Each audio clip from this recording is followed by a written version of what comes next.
I used to have a lot of magazines and television come and interview me because I was one of the mythological and trendy figures of underground art, fashion, music. I'm considered to be the ultimate apostate because my work was so central to the growth of that cancerous ideology. I was considered one of their heroes, and I turned my back on them. Absolutely. It's hatred of white people, it's hatred of the West, it's hatred of women. It's hate. They want us all dead. It's gay race communism. You know, it is the ideology of the party. Yeah. And the flag of the party is the one that we see all the way down Regent Street. The Progress Pride flag is the flag of the globalist ideology.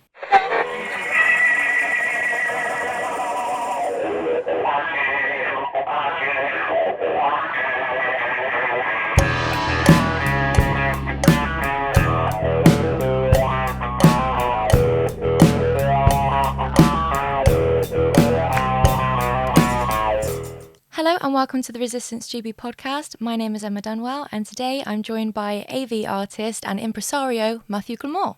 Thank you so much for joining me today. Thank you for having me. And I was hoping you could tell us a little bit about why you may refer to yourself as a based homo. Well, I don't really. I refer to myself more as a stately homo if people have questions on that side of the aisle. Yeah, I never identified as gay because I never identified with my sexuality. But I mean, this has only ever come up because of the weaponization of the rainbow people. I've run clubs since I was a kid. I came to London when I was 13 and I opened my first club when I was 15. And I always had nightclubs in London and they were always very mixed. Sexuality wasn't of any concern to me. My concern was the music policy and people having a good time. So my clubs were always what we used to call mixed clubs. I never ran a gay club. When I was a kid, when I was a teenager, I was the host of Heaven on the alternative night, which was the mixed night when I was a teenager. And that was over the kind of mid-80s, then into the acid house movement. But by the early 90s, I was much more interested in rock music, which was a much straighter scene if you're going to go there. But over the 90s, it was very clear that there was a shadow being cast by the rainbow. I mean, I always hated that flag, and I always disliked the gays intensely. Because it was this kind of lifestyle thing. And as we moved out of the AIDS epidemic in the 80s, which was pretty harrowing growing up through that as a teenager. But once as that was being addressed with medication, so the corporations started coming in and funding like pride marches, and then the police were marching on the pride marches, and then the Barclays Bank. It started with the drinks companies, and it was the banks and various other corporations. Because, of course, all the way through the 80s, when there had been a pandemic with a 95% death rate, not many people wanted to know the gays for the plague carriers. So we were very much kind of left alone in an cesspit of our own making. I think that was what one of the police commissioners said. And so it was very clear when all of a sudden you were getting friends from unexpected places like the large corporations and the police and the armed forces, because it happened very rapidly and it was very unnatural throughout the 90s. And as somebody who was on the outside of the minority anyway, I was kind of an outsider of an outside of an outsider. It's a very good place to get an overview of society from the outside. So I saw this co-opting, and it was I didn't quite understand it. But I had been a figure of the avant-garde. I had been, as well as my nightclubs, I had been in art rock bands and been an avant-garde performance artist in the underground. So a lot of big outfits, a lot of distorted silhouettes, a lot of makeup, a lot of experimental performances. It's kind of shock value stuff. By the early 90s, I was finding it all very tiresome anyway. I was in a band called Minty that I put together with my colleague Richard Torrey around the performance artist Lee Bowery, who has currently got the big show, the big retrospective at the Tate Modern. Got 5 large galleries of the Tate Modern showing his work. He died on New Year's Eve 94, 95, but from 91 we started working on music together. And Lee was a very famous artist. He's one of the great figures of what was then the kind of underground performance art and fashion and club world. And his work explored distortion, ideas of gender, things that would seem tiresomely familiar to everybody right now, but there was actually interesting work happening there at the time. When Lee died, I became the lead singer of the band, and released the album, went on tour with Pulp. Actually, that was quite funny. Supporting Pulp on the Common People tour. We were talking very 90s Britpop here. But I was very aware, firstly, that whatever we had been doing since really 68 to 88 in the underground clubs, not that I was doing it in 68, but there was this kind of 20-year period of aggressive, confrontational, highly glamorized, but also quite violently challenging work that had been done through punk, through the underground of London, New York, LA, and Baltimore, of course, with people like John Waters. By the 90s, this had all started to become very mainstream. And actually, the BBC had started showing people dying in their footage. They did for a short time. They thought, hey, maybe what people want to see with their 6 o'clock meal is people being shot in Gaza or wherever it was in the world. I remember once having my tea in front of the telly and seeing somebody fall from a big wheel. And then it was like, oh, yes, they died. And I thought, oh, marvellous. Now we've got snuff as 6 o'clock entertainment. So I said to Lee, if snuff is on the 6 o'clock news as entertainment, what exactly are we using shock to achieve? What exactly are we trying to confront mainstream society with? Because mainstream society seems to be going a lot further than we do. Therefore, the true avant-garde is going to have to be some kind of retreat to traditionalism. And people blinked at me and shrugged and called me insane. Lee died, I became the singer, and this was plaguing me. This was on my mind all the way through the 90s. And I used to do a lot of press. I used to have a lot of magazines and television come and interview me because I was one of the London mythological and trendy figures of a kind of underground art, fashion, music. So I used to get a lot of press. And in the mid-90s, I started getting people coming and interviewing me, and I never really asked which magazine people were from because I wasn't interested in celebrities. I didn't know what any of the magazines were. And I started to be asked some very strange questions about trauma, about marginalisation, about offence, and how awful my life must be. And I was in my mid-20s, and I was saying, who are you? What magazine is this? And they were saying, oh, no, it's my thesis. And I'd say, what's that? What? I remember saying, is that something to do with like a university? Oh, yes, I'm doing a PhD. And I'm like, was that a degree? Oh, yes, I'm becoming a doctor. I was like, what in? And they said, they're like, queer theory. And I said, don't be so ridiculous. I've never heard anything so stupid all my life. I said, what's that? No, really? It's like, what is that? Oh, no, you see, you're very important. You're a key figure in the movement. And I'll be like, don't be ridiculous. I'm 26 or 27 years old. If you want to talk to me about my work, surely we should be doing this when I'm like 50 or dead, or when I'm dead. I mean, this seems a little early in my mid-20s to be looking back upon my life and what an important figure I am. It all seemed totally ridiculous. And then this happened a couple of times, and I finally said to someone, what is this? What are you talking about? And they just started talking about the intersection of minorities and oppression, what we all know and love now. That we've all had to become experts in over the last 20 years.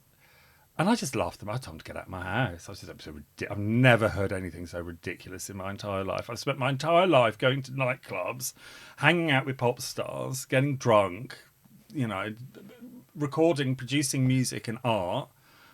I've always considered myself one of the luckiest people on the planet to have a life like that. And I've managed to spin it out into my middle age, into my dotage.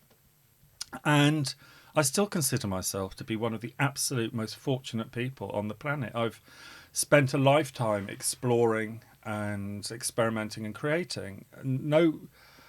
Hardly anybody in existence has had that life. I'm one of, I am the 0.1%. I haven't made money particularly, but what a blessed life. So having these people coming and trying to convince me that I was in some way marginalised and oppressed I thought it was hilarious. I never heard anything so ridiculous in all my life. I was like, I oppress my audience, they don't oppress me. Well, I mean, obviously coming through like the 80s and 90s and seeing sort of the acceptance of homosexuality change, it makes it even funnier when people try to make victims out of themselves now. Well, I do remember a time when if you were getting beaten up on the playground, the teachers used to pull you apart just to give you a good old kick themselves. Oh, good Lord. So that happened a lot. I mean, I was expelled from school. A lot of homosexual people would have had an experience, a very violent childhood throughout the 60s, 70s, 80s. It was very unaccepted, and the idea that somebody who was gay, as they would say, would work in a bank or as a doctor was completely unheard of. Yep. You would get fired immediately. So the employment protections that came into being with the growth of the intersectional movement, it all comes in with feminism. It's all coming in with feminism. But actually, disability protections, various recognitions in the law, they were all very useful. Yeah.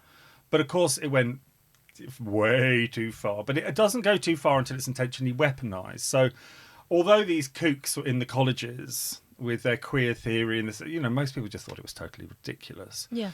So the word queer was reclaimed at my club in 88, which was an acid house club. It was the first acid house club. It was called Pyramid. It was on a Wednesday night at Heaven. And the kids who were into house music, into acid house, could only hear it in big raves outside the city. We were the first big club that started. Mark Moore, actually, from Essex Press, the DJ, started playing it at Heaven. And all these straight people started coming. And they were lovely. They didn't want to kill us. and it was kind of like, they were all like the same age, like late teens, early 20s to mid 20s. And we were laughing and saying, what do we call them? Well, like, our new friends, because they're cool people. Everyone's kind of over the sexuality thing. It's like 88. So we started calling them queer, as that's what they called us. Yeah. So queer was always a word for kind of straight people that hung out with us. And it was banter. It was, because that's what they'd called us at school, so that's what we called them in our club, and it was very well meaning. Yeah.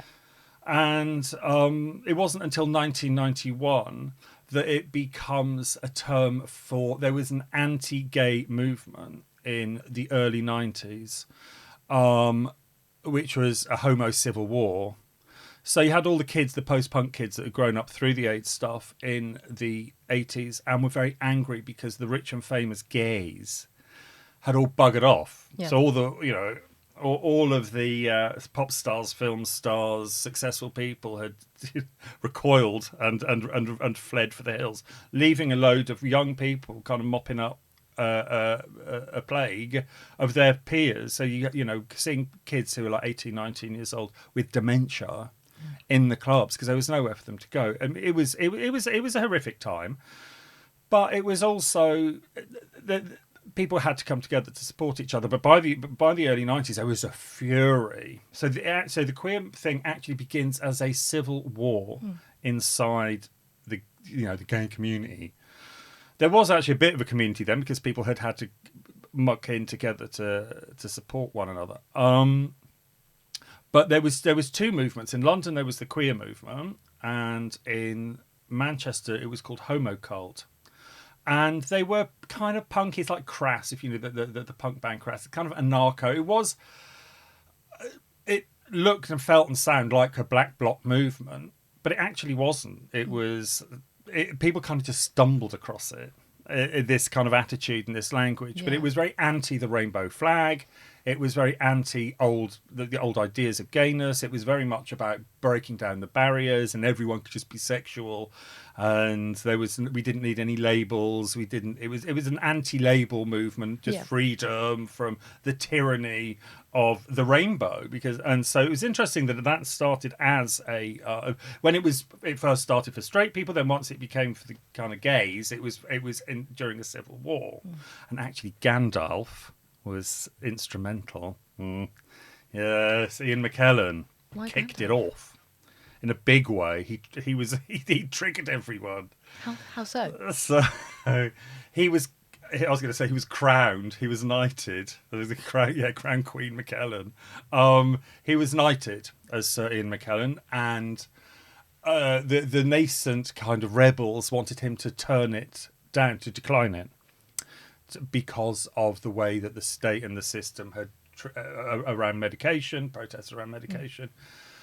A lot of the protest was around the right to try medication, trying new medications. But of course, Dr. Fauci, who was at the centre of it all, his first great show, was killing people with his Remdesivir and other, which he's also giving to people with COVID.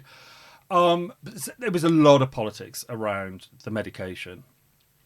And so the queers wanted the kind of young burgeoning rebellion wanted him to turn down his knighthood as a protest, which of course he didn't. He went scurrying up to the palace, knelt for Her Majesty, and everyone went crazy. How dare you? And that really kicked off this huge civil war. And so that was 91. So in 91, my friend Jim Warboy publishes the first Queer Power Now pamphlet. It was nothing to do with me. I was away with like the rock bands. By this time, I was kind of talking to Kurt Cobain and getting together with all the grungy people from Seattle and all that. I was far more into rock and roll by then. I was off in the rock and roll world. So I was kind of looking back at all this, thinking, oh, I'm glad I'm out of that. But it was an interesting period. So by the mid-90s, when I've got these people in front of me saying, "Oh, you poor old thing, what a dreadful life you've led," and I've been, around the world, pop star in it, I think, you're insane. By 97, I was aware that something really serious was happening, and I was offered to do a float for Brighton Pride, and because I was like an avant-garde figure, they thought, they give me a float. So I said, I'll do a rainbow open-top bus with gay, gay, gay written down the side of it. And then 50 people in rainbow Ku Klux Klan outfits. I know, I'm loving Yay at the moment, of course. So, but I was going to do 50 rainbow Ku Klux Klans, all waving from the top of the bus. I'm really happily waving at the top of the bus. And they were kind of blinking and looking at me saying, "I beg your pardon." I said, "Well, you get it right with the gay, gay, gay, not the KKK." The gay, gay, gay. That's hilarious. And they were like horrified. So, why would you do that? Why? And I said, "Well, you wanted something cutting edge, right? You wanted something edgy." And they were like, "Yeah, but why?" And I said, well, there's clearly something very dark, should I say fascistic, happening around this damn rainbow, wouldn't you say? Mm. And they were like, no. I said, well, they were saying, what do you mean? I said, well, all of these corporations, all of this interest, it seems very spooky and authoritarian. There seems to be some kind of creep happening here. I couldn't really articulate it. I could just sense it. Yeah. And they were just still blinking at me as these three people on a table deciding whether or not to give me my £40,000, which was a lot of money in those days for a float. And I said, well, surely I'm not the only person that every time I see a rainbow flag, I see a swastika. And this lesbian lady said, I think you should leave now. Oh. I said, I beg your pardon. Excuse Is you? that the end of the show? That was quick. I've come all the way to Brighton for this. And she said, I think you should leave now. And I said, why? And she said, you're making us feel unsafe. Unsafe? It was the first time I'd ever heard anyone say such a thing. When was this again, remind me? 97. 97. Oh, wow. It's been happening for a while. You're making us feel unsafe. Oh, and goodness. my immediate reaction was to do unsafe. Unsafe you can't. I'll show you unsafe. I'll fucking knock your teeth down your throat. So, I mean, it was like that. But that's your instant... That's the instant reaction that you have. It's just, how dare you? I would have laughed. But I was furious. I was Yeah. like, no, because as a man, as well as a woman saying that to a man, it's like, but what does being unsafe mean? It means I'm going to attack you. Yeah, I see what you mean. It's like, what, you think I'm not... I hadn't put two and two together that I was attacking her with my ideas or with my words. I hadn't ever... That concept was still, believe it or not, quite alien. But there was a time when you didn't put those things together. They just didn't live together. People used to be able to handle offence. Yes. And I was an offensive performance artist. I mean, trust me, we won't go into it. But there was plenty of offensive work, which I was famous for, which why I was central to the queer movement, allegedly, which is, as it turns out, as we go through time, is the weaponization of what was the underground to attack, to weaponize those identities to attack the mainstream. Yeah. And I was very aware that was happening, and I didn't want to attack the mainstream.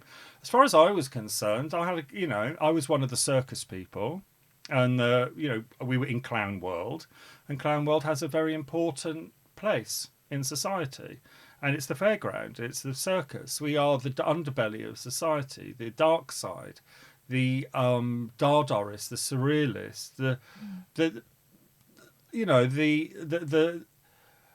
slightly malevolent side of the sequin.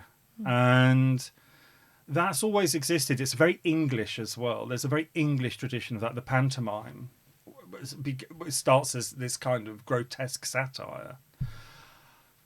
So that it for me as a traditionalist, as I grew, I realised that I was actually a traditionalist, and what I loved was the place of the English underground and avant-garde music and art world, which occasionally gives the world a great pop star or a great hit record or a great painter or a great writer.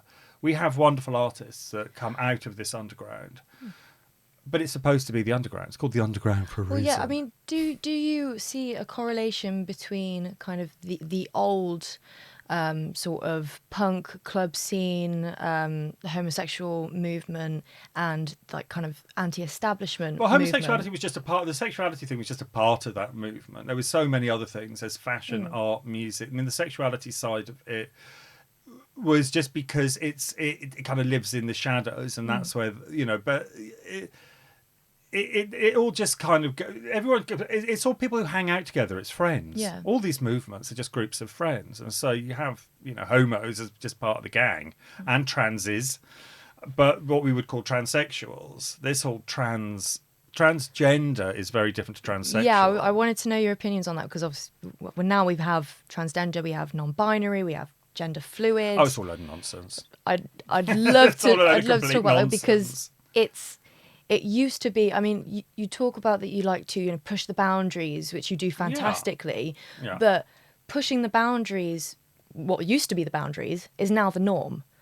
Do you think that? Yeah. Do you think that this has just become far more mainstream? It is actually. No, it was gold. No, it's astroturfed. It didn't become mainstream by itself. It was forced down everyone. Yeah. This jamming it down everyone's throat is a real thing. Not in schools. But it's the same with the race ideology. It's gay race communism.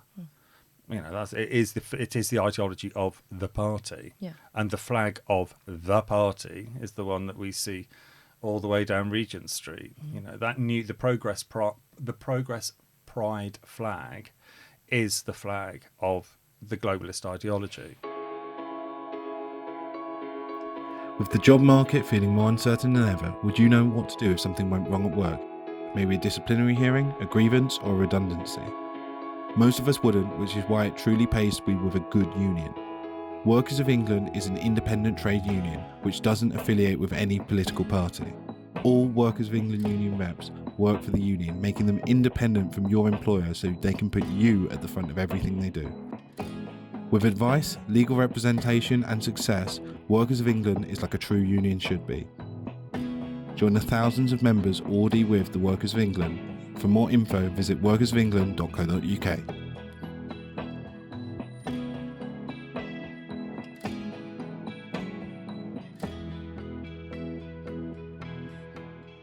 Is that the one that includes The chevron. maps? Yeah. For Well, no, minor- it doesn't include maps at the moment. I don't Right. think. I'm sure they get in there. I mean, they'd love to get, of course. No, it's the one with the chevrons that goes perfectly into a swastika. Yeah. Evil has to show itself. It does indeed.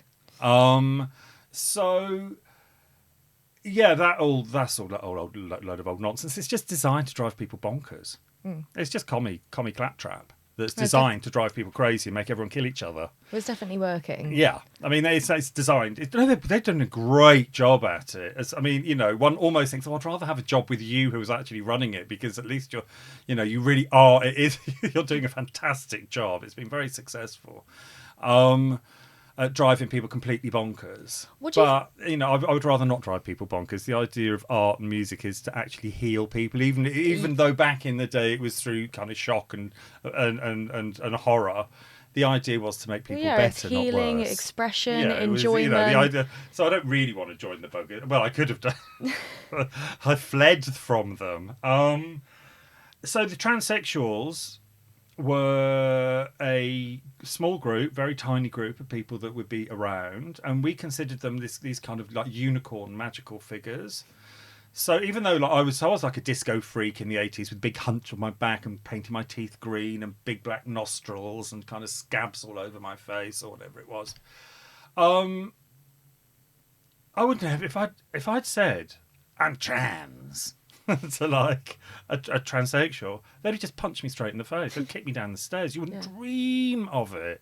A transsexual was like this other being that had gone, who'd done this transition from male to female, and everything that was involved in that was so difficult and traumatic and challenging that these people had a great respect and a great love. Yeah. And you would never try and kind of stand in that light, because you would just, it was totally ridiculous. Everyone else, there were club freaks. The drag queens were gays dressing up as women and doing shows. Transvestites were usually straight men who got a kink out of all my lovely legs in these nylons. And then there was just the world of the in-betweenies, which was everyone else. It was called androgynous. We were just all androgynous, and I was a nightclub freak. I was a disco freak, and what they started to call club kids in the 90s in the US. But yeah, this idea that we were in any way could make a claim to the trans. It wasn't even an identity. It was just you were either a transsexual or you weren't. Well, the line has been blurred now. I mean, all a man has to do is put a wig on and a skirt, and he can say, "Oh, I identify." Yeah, but it's all intentional, just to wind people up. Exactly. Do you think that there is actually some homophobia rooted in the trans ideology movement? I don't care. I mean, that's the least of it. It's not homophobia. It's hatred of white people. It's hatred of the West. It's hatred of women. It's hate. They want us all dead. I mean, the gays and the blacks and the Muslims and the women's you're all going to get killed. It's a lovely outlook, isn't it? I mean, ultimately, they want us all dead. So that's, in my opinion, they hate the West. They want to destroy it, and it's just commie 101. It always turns into a pile of skulls. Well, do you see a return to the traditional now? Sorry. Do you see a return to the traditional possibly happening? Of course, it's been happening for 10 years. Of course. I mean, that's what the MAGA movement is as well. But the traditionalism is very wide, from traditional trade union movements to traditional Christianity, to traditional ways of life, of family life, to traditional art, to traditional expressions of music.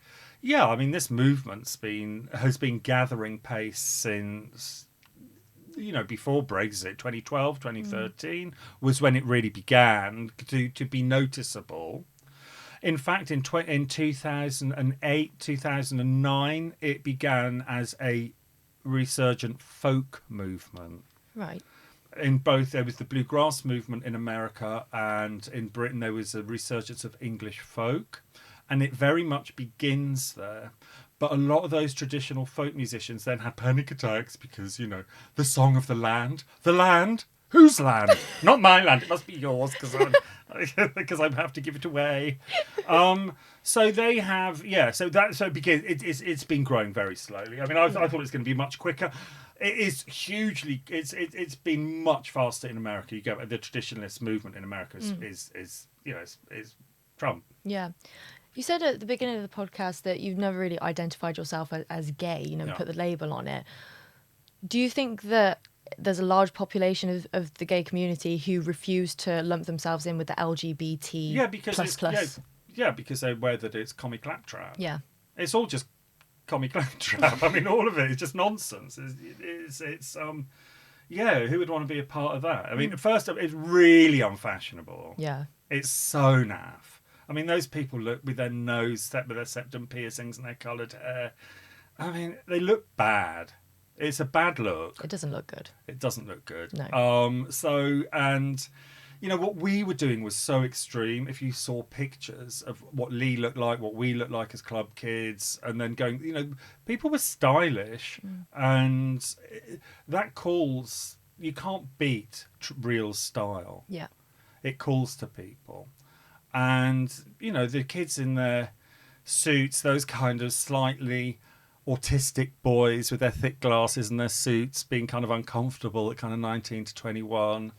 They're cool. They're so cool. So much cooler than like some land whale with a septum piercing. Do you know what I mean? It's like, and the girls in Laura, there's all these girls wearing Laura Ashley, but there's also beautiful, I've seen the kind of trend of a lot more evening wear going on. Yeah, of course, it's stylish. It looks beautiful. Yeah. And of course we have to reclaim the old, not old, but the definitions of words. They always play with language. It's always about confounding and confusing, so you don't know up from down. The idea is to cause people trauma. They them, as I like to call them, the great they them. Are just playing mind games with people. It's all just a psyop. Well, it's become a cult. I mean, I don't know if you're aware of figures like Blair White and Buck Angel, course, but they're they're referred to as like TERFs because they're transsexuals. That's what we used to call a transsexual. And they pass. The transsexuals have been going to their loos, Yeah. the normal loo, with, for Blair Lady. But the intention was to give cover. The intention is to use sexuality to traumatise children in order to break the nuclear family. Yeah. Because once a child is traumatised, it's estranged from being able to make certain kind of emotional connections. That's the point. Yeah. And this is why what Buck and Blair do is so important for child protection. And and this is why children are being encouraged to go to Pride. Pride was never like, it was just a really boring old, lefty, well-meaning march. After AIDS, during the kind of 80s, there was still rights issues that were being addressed with a political rally. But after all that, I mean, but throughout the 90s, it was the most drab, boring old thing. It wasn't until the commies got hold of it and thought, hey, we can just wind everyone up with this and drive everyone crazy. And so they just took it on as their festival of horrors. Yeah. And then, of course, inviting children to that. So it's all pure intent. And that is it, and the intent is to drive a wedge, not just between the gays, but it's between the blacks and the whites, it's between the women and the men. And it's working. And people say, "Oh, but identity politics, it's it's so divisive." It's like, yeah, it's designed. That's the that point. is the point. It's designed to be. They want us to kill each other for their fun. Yeah. So they don't have to come back with another round of jabs. Yeah, while we're all fighting amongst ourselves, no one's questioning what they're doing. And it takes off. I mean, it's very well documented. It takes off after the Occupy movement, when finally everyone from kind of pensioners to the young punks are coming together. We are the 99%. The bankers, this global banking system, this federal system, Federal Reserve System, this fiat currency, blah blah blah blah blah, and we can't have that. What have we been cooking up in the lab? This claptrap, this whole commie nonsense. Let's put billions behind promoting that. Yeah. Attack everyone with mass migration. I mean, by 2008 that was already well underway. That had been a decade of mass migration anyway. But yeah, they just want Europe and the West to be one big slave labour camp. Well, and they clearly want civil unrest because, I mean, they're making our country more and more woke and then importing more and more cultures that Who are hate wokeness. directly opposed to it. Of course. So we're just going to end up in civil war, do you think? Do I think it... Well, firstly, I think we're already there. I just think it's a Cold War. It's the cold shoulder. If there's going to be an English civil war, it'll be a Cold War. It'll just be Everyone will just stop speaking to each other. Yeah, and it'll be silent simmering. Well, that's what it is now. It's silent simmering. Yeah. And yeah. I mean, we hope that there's a political solution. Where do you see either the freedom movement or the LGBT plus movement? Well, the going? LGBTQAI++, down the crapper. Yep. 100%, all of it. Do you see a rise of like a good old-fashioned No, LGBT? I mean, I don't need a move. I've never needed a movement. Yeah. If there's we need a movement. If there's a rights issue that there is a human rights issue. The issue of the ethnic English is a right. That's our human rights issue. Yeah. That's what we need an organisation for. I mean, the puffs don't need any more. Do you know what I'm saying? What do you want?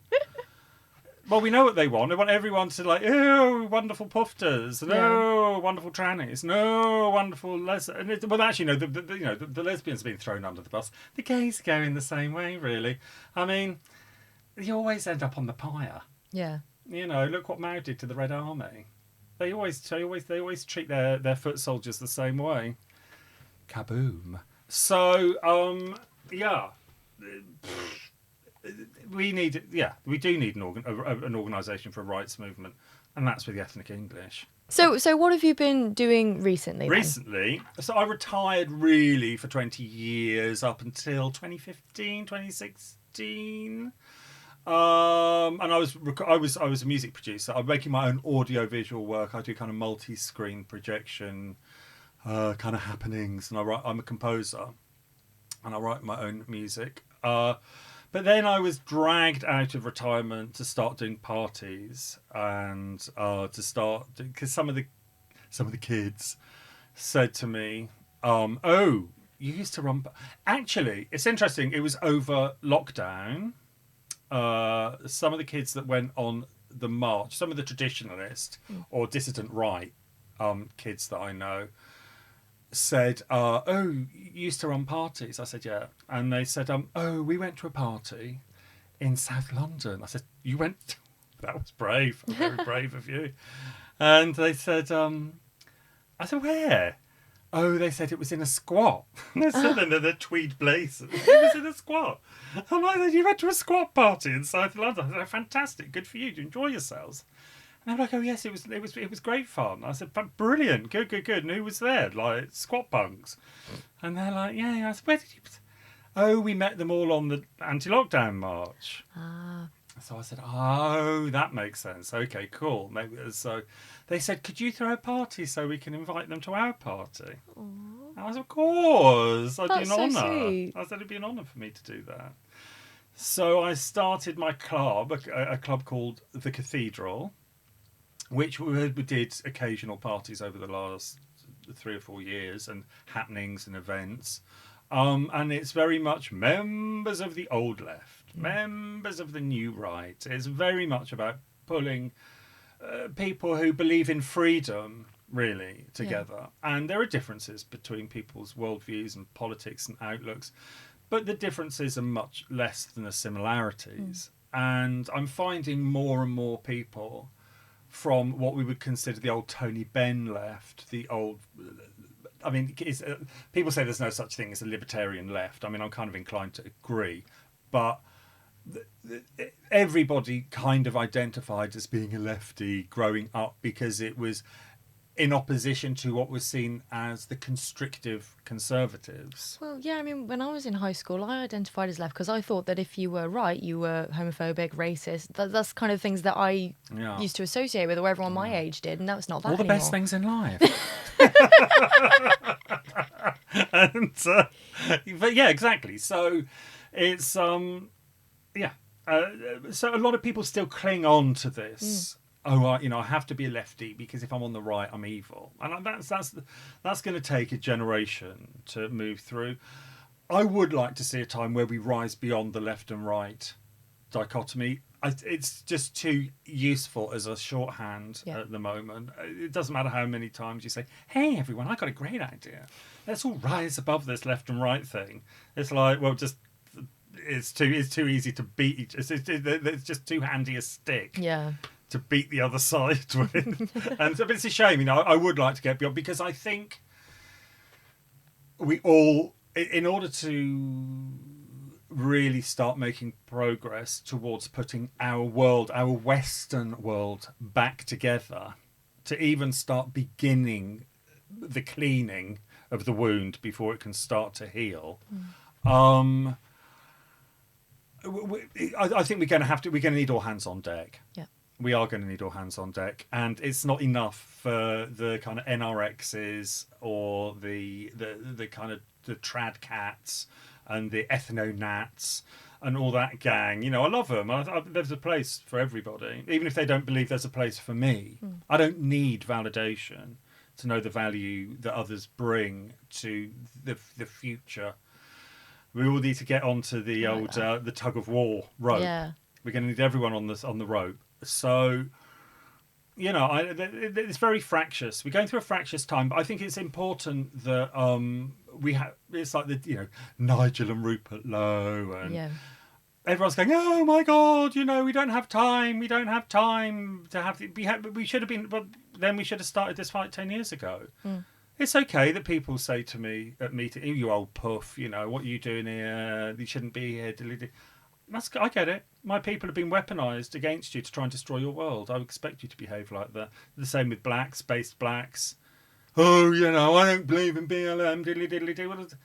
Quite a lot of black people will go, yeah, neither do I. Neither. I'm English, or I want to be British. I want to be British or British Indians, or there are. I don't want to be the hashtag not all guy. You end up just being hashtag not all, but. It's beyond that. We are going to we all hands on deck. Yeah. And for the rest of them can bugger off. But so what I do now is I try to throw events and parties. Oh, excuse my finger. Just I thought I'd mention it. I washing up, brutal, angry washing up. That's what it will do to you. So what I do now is I host events and parties, but I produce music. Kind of steer new artists towards a kind of freedom expression.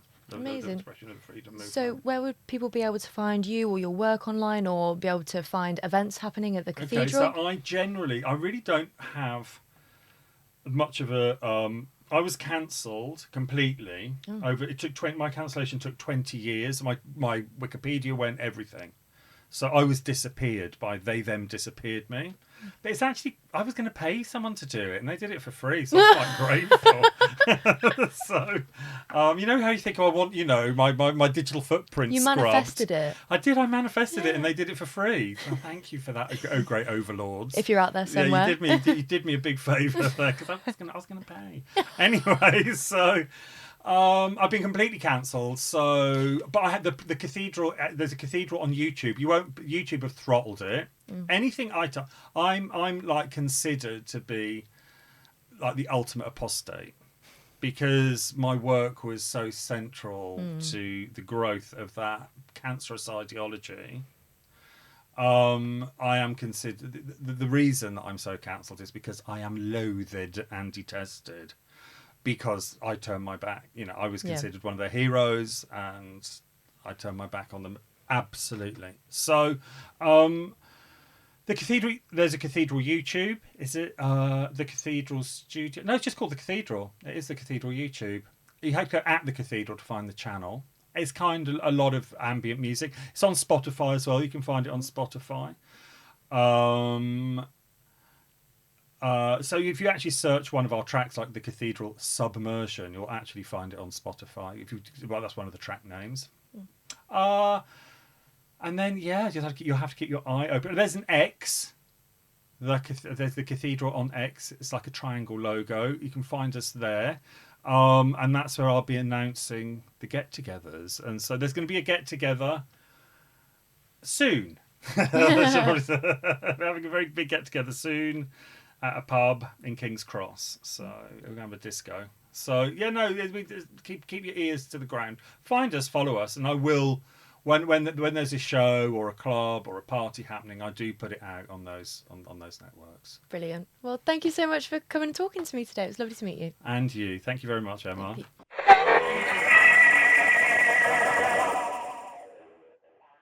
For more exclusive behind-the-scenes content, please be sure to subscribe to our Patreon. It really helps us cover the cost of any live streams, events, protests, or anything that we do. You'll also be seeing any behind-the-scenes footage and anything that we might be doing with Defiance Records. Resistance GB's new series, 1,000 Words, has me, portrait artist Jake Fern, talking to some of the key figures in the movement. Half my brain concentrating on having a conversation, and the other half on making a painting. Do I succeed at either? You be the judge.